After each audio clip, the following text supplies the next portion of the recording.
Hello everyone and welcome to this video which is in our Human Game series. I'm Grandmaster Matthew Sadler and we're continuing our look at the Oxford versus Cambridge Varsity match that was played just a couple of weeks ago, and this time we're taking a look at the game between Daniel Gallagher and Max French, which won the Brilliancy Prize.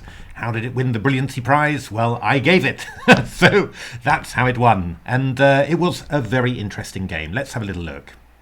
So e4 and now c6, and there was one thing I'd noted in the preview to the varsity match, that Max is really a player who plays the same openings all the time. He knows them very well. Quite hard to get an edge against him, but it is quite easy to prepare against him. So I was quite interested to see what Daniel was going to play. I said that there were going to be fireworks in this game. I was pretty sure of it, whichever player was white or black, and so it certainly proved.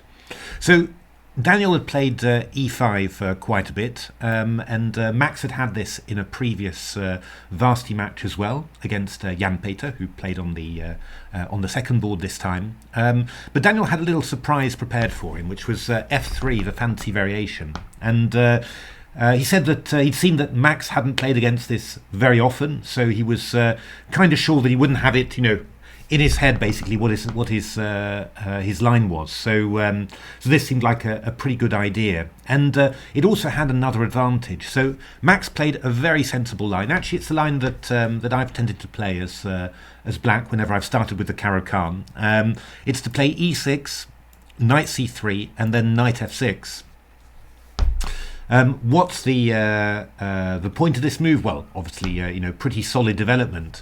But the key point about it is that after e5, knight fd7, f4, and c5, we've actually transposed from the Caro-Kann to one of the main lines nowadays of the French, the Steinitz variation of the French, which normally arises with the variation e4, e6, d4, d5, knight c3, knight f6, e5, knight d7, f4, c5.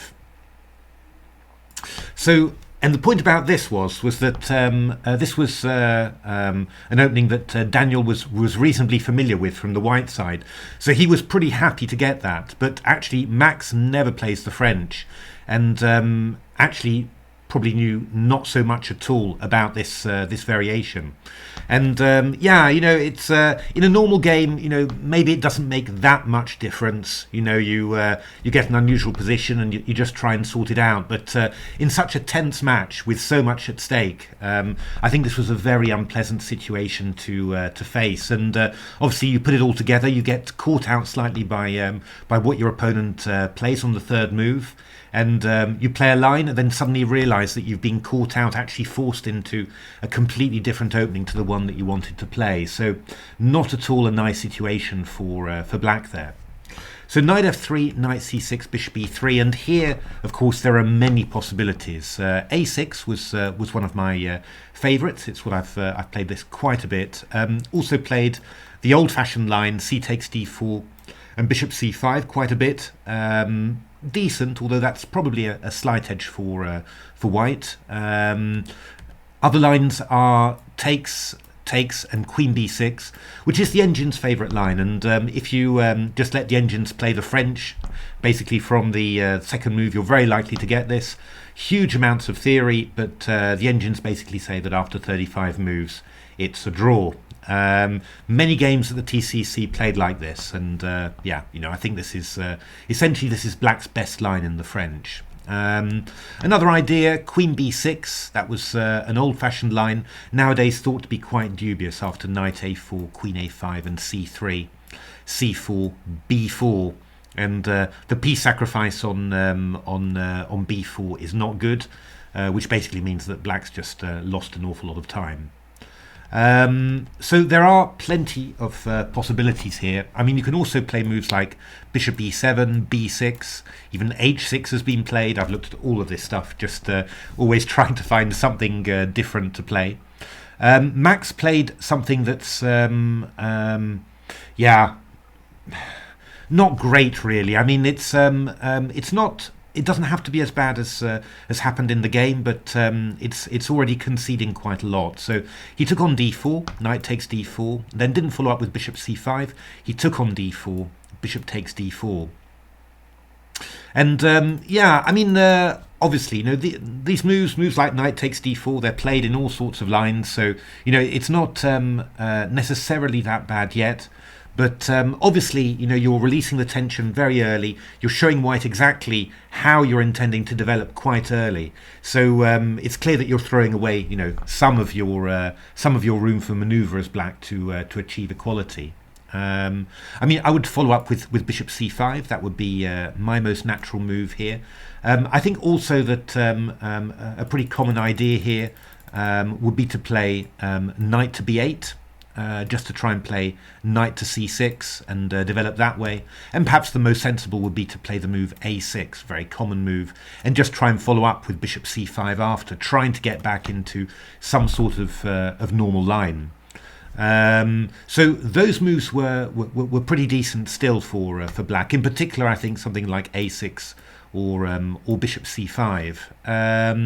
Bishop e7 was played by Max. Sort of a halfway move, really, and white reacted very aggressively with queen g4 here, and yeah, again, it's a very difficult decision to make here if you're not really into these lines. Funnily enough, you might really consider playing castles here. And after castles, playing bishop c5 after. You're a tempo down on normal lines, but it's maybe not so absolutely terrible. The idea is that at some stage you're going to come up with f6 or f5 to try and block some of the kingside lines. Actually, the engines were playing this sort of stuff. King b1 and then f6, and pretty decent way of playing. I mean, you've got knight takes d3 if ever you need it to slow the white attack down, and you're ready to play either fe or even maybe f5 later if you need to block things. White's got a very nice position, but it's not over yet somehow. G6 is quite risky. Not terrible yet, but yeah, definitely risky here. So, certainly you start looking at ideas like knight takes d5 and e6. They don't work yet, but could be quite dangerous. Castles was played by Daniel, very natural. And now things really start to go a bit difficult for black, because Max played knight b6. That knight really does not want to be there. Either this knight wants to come round b8 to c6, or it wants to come to c5. b6 is a really dodgy square in the French. So yeah, I mean, I think a6 is probably the most natural for black here. But yeah, then we go h4, h5, queen e2. If you go b5, then we'll go g4, and simply trying to blast open the position. And after b4, we've got knight takes d5. These were quite thrilling games of Stockfish against Dragon, both colours. H takes g4, bishop g2, knight f8 takes queen g4, and rook e1, and well, I mean, it's pretty clear that that this is really powerful for white. Stockfish managed to defend it somehow, but I wouldn't recommend this to anyone else, really. So yeah, I mean, just this plan of blasting open the kingside, pretty dangerous. Knight b8 was the engine's absolute favourite, just looking to play knight c6. And then go bishop d7 and queen a5 and castle queenside, and just try and get out of it that way. And it wasn't so bad. I mean, queen e2 was what the engines were playing. Knight c6, bishop e3, queen a5, bishop d7, knight b5, knight b4. This was one game of Stockfish's. Yeah, I might play it differently if I was playing myself, but this has clearly got some merit if the engines are doing it. And, black was kind of surviving here. Just rook c1, rook c8, g3, h6. If the rook attacks the c6 pawn, the king's ready to come. And then at some stage, we're maybe going to try and play something like f6 and get the king active. It's not great for black by any means, but, it's kind of surviving somehow. So that was definitely the best idea for black. Again, again in these positions, black's either got to go a6 and then b5, or move that knight round b8 to c6. Knight b6 was a bit ropey, and actually the engines already wanted knight b5 in this position. Bishop d7, knight d6 check, and bishop d3, and then actually we're just going to try and come round with the queen into these kingside dark squares. And this was leading to a lot of wins for white. Yeah, obviously pretty unpleasant position all round.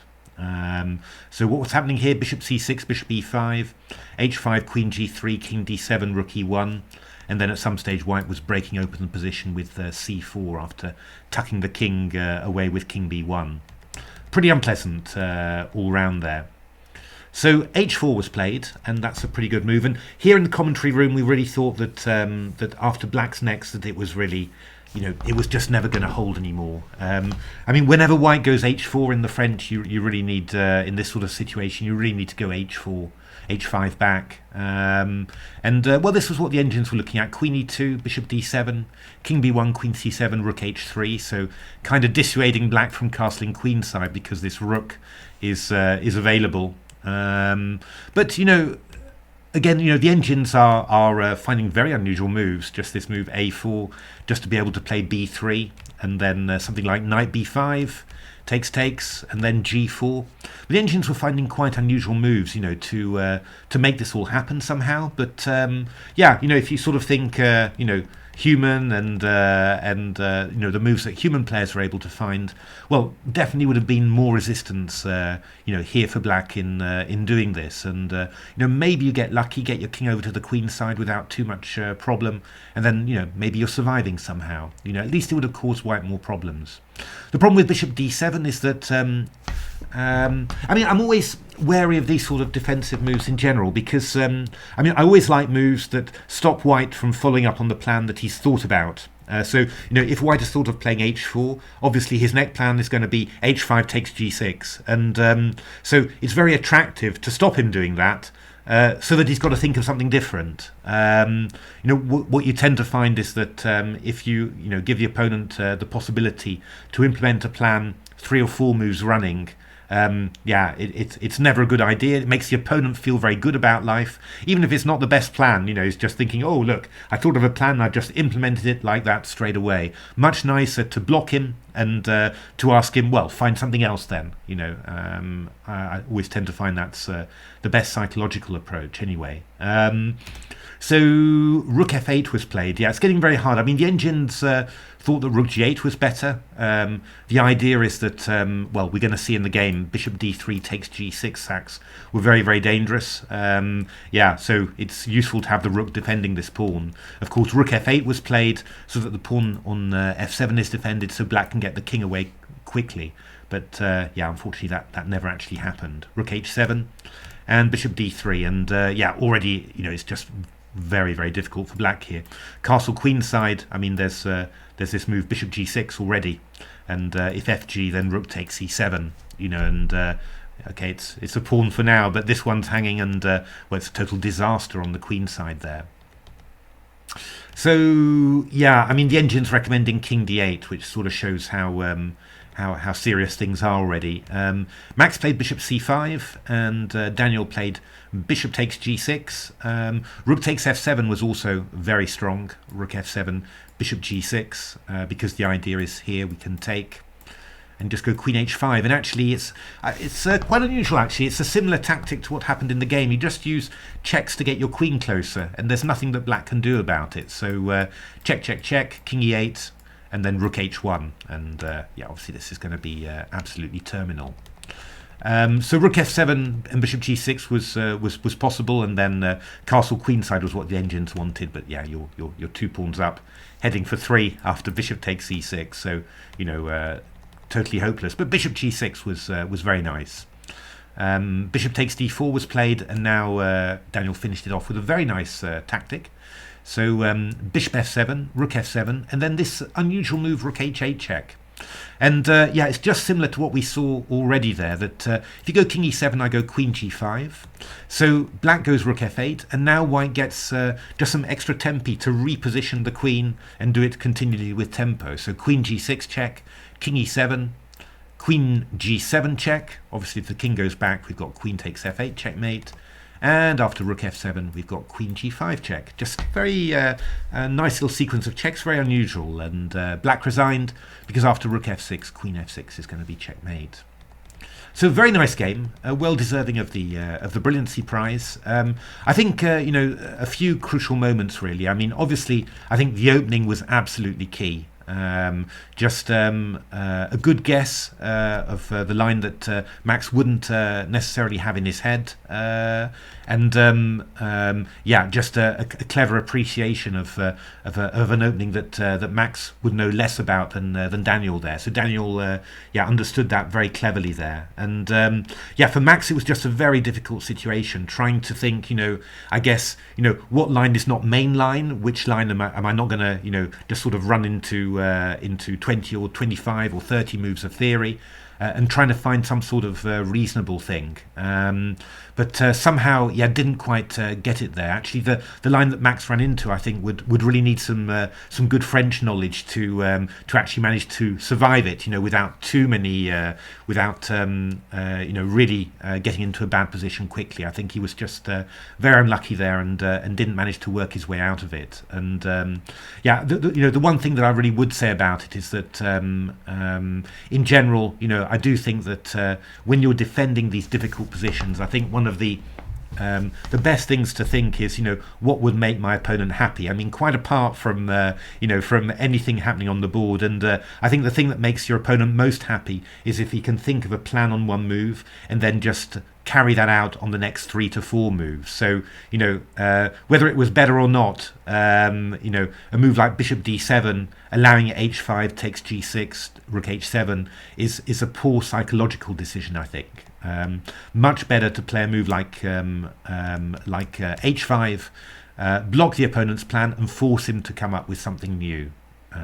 I think just in terms of you know, putting some sort of mental load on the opponent, this is really the best way of doing it.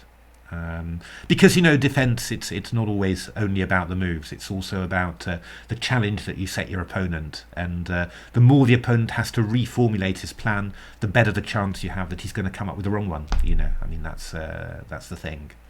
But there we are. I mean, I think once again, you know, I thought a very clever opening choice from White, and I thought a number of the players really understood quite well, you know, the type of move that would be a challenge, and the type of opening that would be a challenge in such a tense match. I think Tom did that very cleverly against Miroslav on board 1. I think Ashvin did that also very well on board 3 against Freddie, and yeah, here I think that Daniel against Max also understood that cleverly. And it's not about the amount of moves that you can put on the board, that's their engine preparation, but, you know, steering your opponent towards something that you know he doesn't know very well in such a tense situation is a really good way of doing things. So there we are. Hope you enjoyed that. We're going to carry on with the rest of the games. Lots more exciting stuff to see. But if you enjoyed it, why not like the video, subscribe to the channel, take a look at my new book, Silicon Road to Chess Improvement, also a Chessable course. 30 hours of video of me. What could be better than that? But otherwise, you know, thanks very much for watching, and hopefully see you at the next video. Thanks for watching.